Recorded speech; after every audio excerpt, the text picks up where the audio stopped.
morning, everybody. Making a quick little video here to help all of you normal Mother's Day buffet people. I'm going to try to save your ass because you have nowhere to take her this year. So let's whip together something quick and easy that's going to make you look like you know what you're doing. We're going to do a quiche.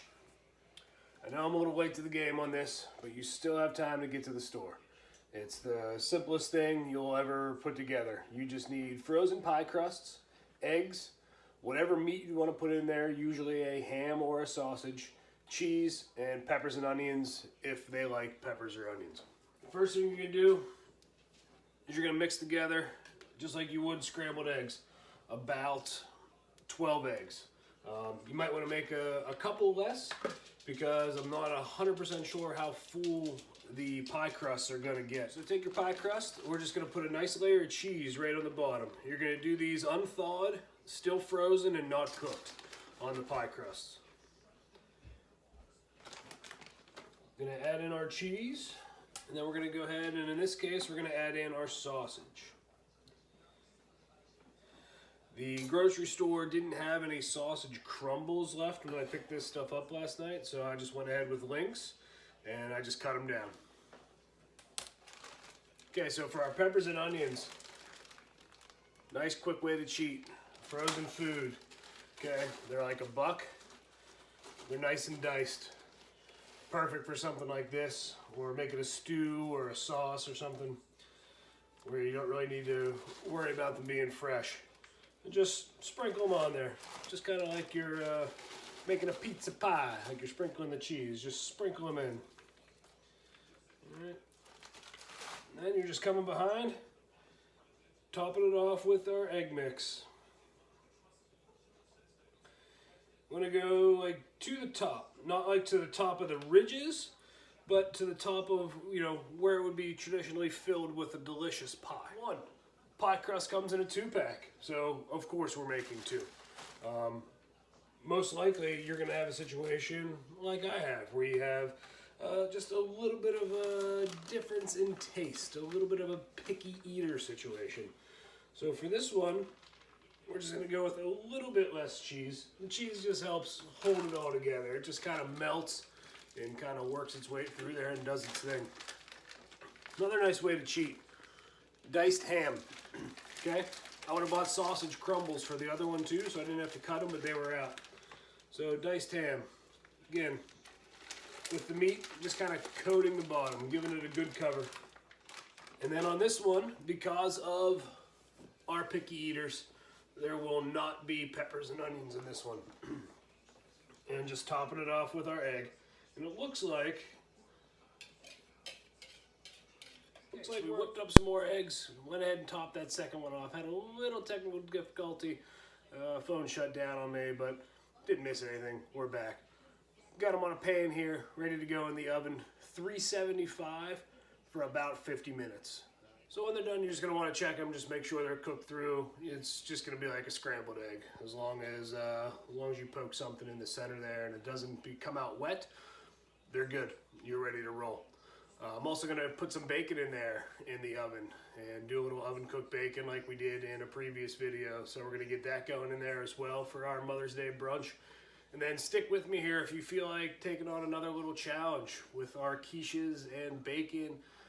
We're going to make homemade scones. We're jumping into our scones. Admittedly, a recipe I've never made before. I already have our dry ingredients mixed together in here. The flour, the sugar, the baking powder, and the salt. It says to use a food processor. If you don't have a food processor, sure there's a way you can do it by hand. I think that's actually the preferred of all the recipes I was looking up to do it that way. This way seemed a lot more efficient and faster for me, so that's why I picked this one. So obviously this one got selected because it is called the best scone recipe. I mean, you can't go wrong with that. I mean, it's clearly proven and, you know, factual. So hopefully you guys screenshotted that. So we have our dry ingredients mixed together. Next thing we're going to do is we're going to take our heavy cream and our vanilla extract, and we're going to dump that in here. So you're not blending it together, you're just pulsing it so the dry ingredients get damp. a little something like that. Then we're gonna come behind it with our butter. Now I took the butter out and cut it into tablespoon slices. It's one stick. So what you're gonna do is, it said just to kind of cut these and get them ready, and then make sure they're very cold and place them in the freezer for a little while until you're ready to do them. So I had them in there, I don't know, we'll say 10 minutes. Probably wasn't that long, maybe closer to 5, but either way, colder than your refrigerator. And all we're doing with that is we're doing the same thing. We're just pulsing this together until the dough starts to crumble.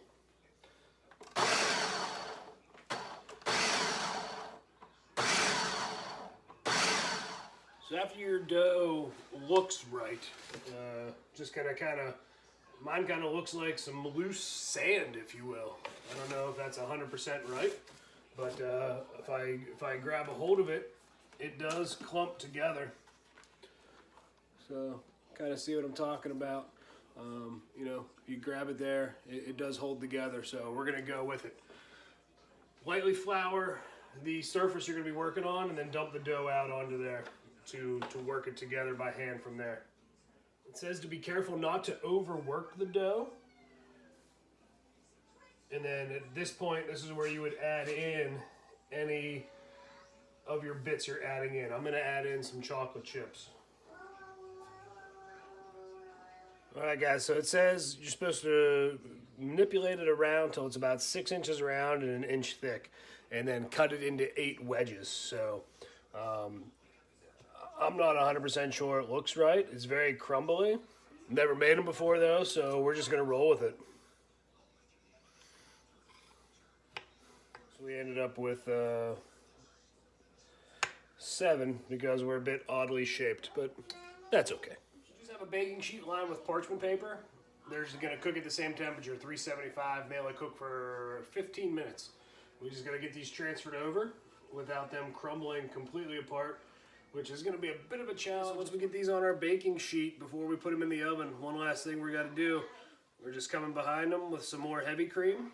We're gonna coat them with a whipping cream here on top, and then we're sprinkling them with just some regular sugar before we bake them.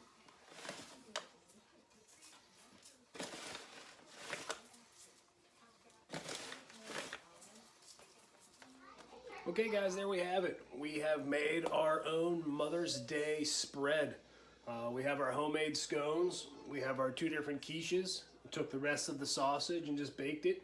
Whipped up the kids a little bit of just your basic French toast, just eggs, milk, brown sugar, and cinnamon. And then our oven cooked bacon. Mixed myself up a nice vodka cranberry. Made a nice screwdriver for the wife. A little bit of fresh cut strawberries. So there you go, guys.